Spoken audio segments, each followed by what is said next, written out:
नाज़िन मुल्क में वधंदड़ मुसलसल महांगाई मज़दूर ऐं विचोले तबके खे बवेला मानी खाइण लाइ बि मोहताज करे छॾियो आहे। आम वापे जी शयुनि जे अघनि में लाॻीतो इज़ाफ़े जे करे आम माण्हू बुखियूं काटण ते मजबूर आहे। हालाणी मां महांगाई सूरतयाल ते रिपोर्ट कयो आहे शफ़ीक कुरैशी। मुल्क में रोज़ बरोज़ वधंदड़ गाटे तोड़ महांगाई विचोले तबके समेत ग़रीब ॾियारी करे कमाईंदड़ मज़दूर जो जीअण जंजाल करे छॾियो आहे। सिंध जी आवाम जेका बदतरीन बरसातुनि खां पोइ बेरोज़गारी ऐं बदहाली सबबि मुसलसल अज़ाब भोगण ते मजबूर आहे, वेतर महांगाई जी चक्की में पीड़ियो पियो वञे ऐं रोज़मर्रा इस्तेमालु थींदड़ शयुनि जा अघ आसमान ते पहुचाया विया आहिनि। आम वाइपे जूं बुनियादी शयूं अटो, घी, खंड, चांवर, दालियूं, सब्ज़ी, खीर, फ्रूट, गोश्त जी क़ीमतनि में हफ़्तेवार इज़ाफ़ो करे ग़रीब आवाम खां ॿ वेला मानी खाइण जो हक़ बि खसे छॾियो आहे।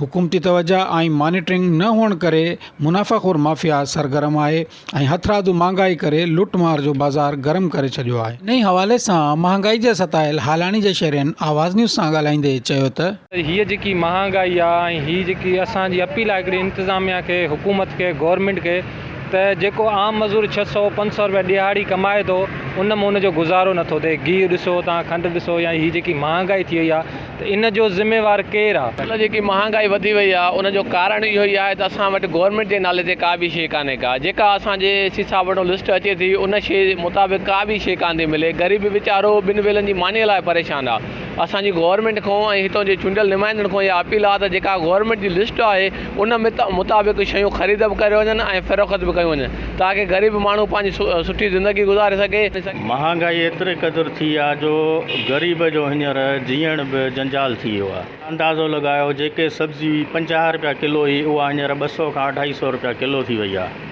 तेल, गिहु, अटो तव्हां ॾिसो त केतिरो महांगो थी वियो आहे। ॾाढो ग़रीब आवाम बीमार थो थिए हिन ॿोॾि खां पोइ त उहो दवा जे लाइ बि मुहताज आहे। अगरि जे 500 जी दवा आहे त उन वीचारे वटि 200 रुपया बि मस आहिनि। ग़रीब हर पासे ॾांहुं पीड़ थी वियो आहे। महांगाई लाइ इहो थियणु खपे जो ग़रीबनि खे रिलीफ मिले, उन्हनि खे सौदो सस्तो मिले, सौदो को सस्तो थिए, अटो सस्तो थिए। वञो त का शइ न आहे, छा खणी वञूं? 400 रुपये मिले छा थो? ग़रीब माण्हू आहियूं, मसवाड़ो भरियूं या जेको पंहिंजो पेट गुज़ारो कयूं। सेठ ने वञ त माल महांगा, हर शइ महांगी। ग़रीब माण्हू आहे, अटे महांगो आहे, 120, 130 रुपया किलो आहे।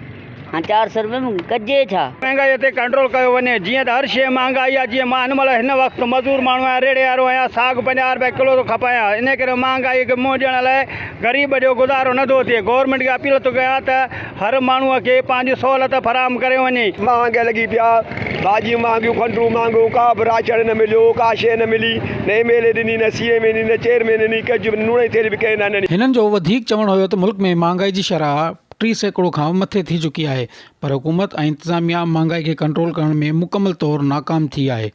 ग़रीब आवाम फ़ाक़ा करण ते मजबूर ऐं बुखूं काटी रही आहे। हिननि हुकूमत खां मुतालबो कयो त महांगाई ते ज़ाब्तो आणे रिलीफ ॾिनो वञे त जीअं महांगाई जी सतायल ग़रीब आवाम सुख जो साह खणी सघे। कैमरामैन ज़िशान रिन सां गॾु शफ़ीक कुरैशी, आवाज़ TV न्यूज़, हालाणी।